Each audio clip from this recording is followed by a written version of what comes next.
Assalamualaikum warahmatullahi wabarakatuh. Saya Danis Auza Sahiran dari kelas 12 MIPA 1. Hari ini saya akan menjelaskan sebuah pelajaran bahasa Indonesia yang tentang materi teks editorial. Yang nanti saya bahas ada kaidah, struktur, contoh, dan lain-lain. Yuk, simak dengan baik-baik ya. Let's go! Pertama, kita akan bahas pengertian teks editorial. Apa sih teks editorial? Nah, teks editorial adalah teks yang berisi suatu pendapat atau suatu pandangan redaksi terhadap peristiwa yang aktual, fenomenal, dan kontroversial. Teks ini biasanya disebut dengan tajuk rencana. Itu juga bisa disebut dengan tajuk rencana. Lalu, teks ini biasanya ditemukan di pertama, media cetak, surat kabar, dan media elektronik. Lalu, teks ini berisi juga suatu permasalahan. Teks ini biasanya berisi tentang suatu permasalahan seperti masalah teks ini digunakan untuk merespon suatu permasalahan dengan bahasa yang lugas. Biasanya teks ini berisi dengan permasalahan tentang sosial, ekonomi, politik, budaya, dan lain-lainnya. Dan masih banyak lagi. Setelah kita membahas tentang pengertian tadi, selanjutnya adalah kita akan membahas tujuannya. Apa sih tujuannya? Apa aja? Tujuannya itu ada dua, yaitu yang pertama, tujuannya itu adalah untuk mengajak para pembaca agar berpikir tentang suatu isu yang dibicarakan.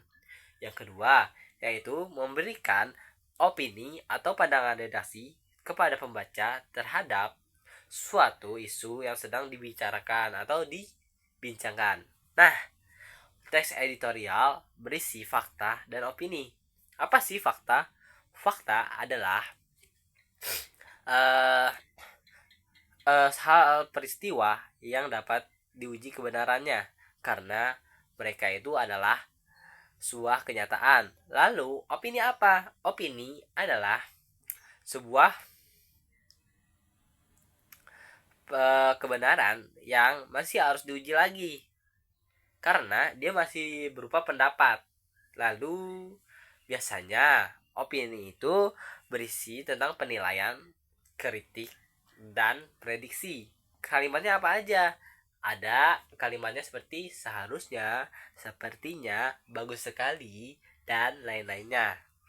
Nah, itu dia adalah tujuannya. Nah, nah ini setelah kita membahas tentang uh, tujuannya apa aja, selanjutnya kita akan menganalisis dari teks editorial itu. Nah, teks editorial itu biasanya memiliki struktur. Apa aja strukturnya? Ada tiga, yaitu yang pertama pengenalan tesis atau pengenalan isu atau tesis. Yang kedua argumentasi. Yang ketiga adalah penegasan ulang pendapat atau reiteration. Nah, pengenalan tesis itu apa? Yaitu pengenalan awal isu yang terdapat dalam tes editorial tersebut. Nah, fungsinya adalah mengenalkan isunya. Apa aja kayak awal masuknya lah. Nah, selanjutnya yang kedua itu argumentasi, yaitu berisi sebuah argumen atau pendapat dari soal pendapat tentang pembahasan yang ada di teks tersebut. Lalu yang ketiga adalah penegasan ulang pendapat, yaitu biasanya berisi kesimpulan atau saran.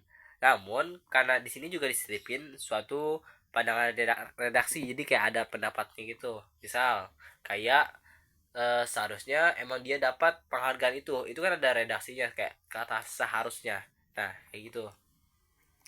Lalu eh, selain struktur ada namanya juga kaidah kebahasaan. Apa aja sih kaidah kebahasaan?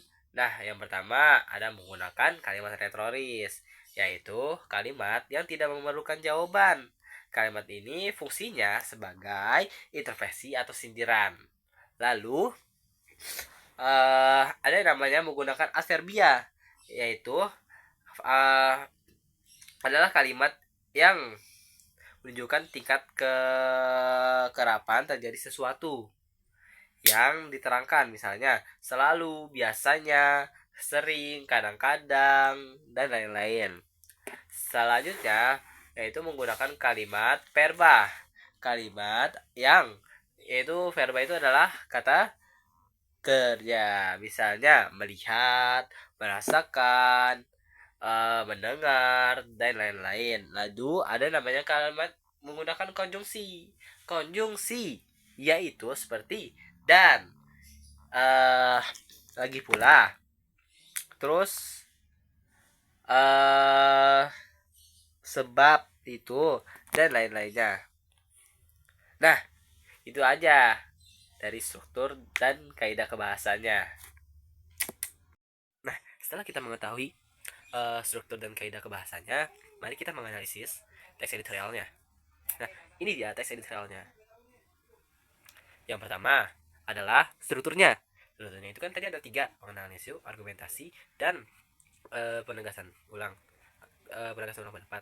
Nah, kalau dari teks editorialnya, pengenalan isunya itu ada di paragraf 1 dan paragraf 1. Lalu kalau di argumentasinya dari paragraf 2 sampai 4. Lalu penegasan ulangnya dari paragraf 5 sampai 7.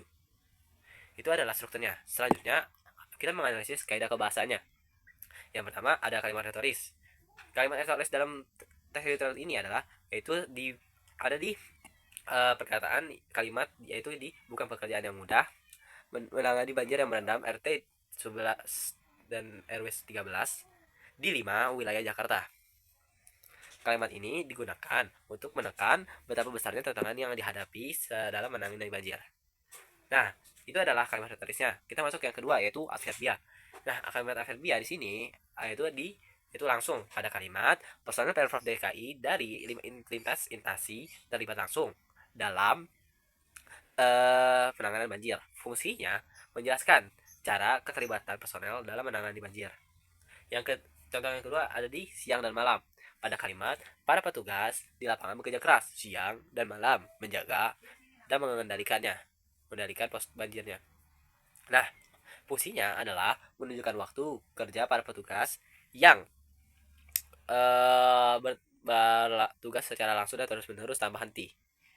Lalu kita masuk ke struktur yang ketiga, yaitu konjungsi. Ada konjungsi dan, serta, namun, hingga, dan masih banyak lagi. Kalian boleh lihat sendiri nanti di sini. Nah, contohnya di dan itu yang mana? Yaitu yang ini, kerja keras, kekompakan, dan keikhlasan dari pasukan penanganan banjir. Nah, di dan itu adalah konjungsinya. Lalu kita masuk yang ketiga, yaitu verba. Nah, lihat verba di sini ada, yaitu melanda, merendam, dan melibatkan, dan merendam. Nah, verba yang melanda ini contohnya pada kalimat banjir yang melanda wilayah Jakarta sudah surut. Lalu kalau yang merendam itu banjir yang merendam RT 11 RW 13 di 5 wilayah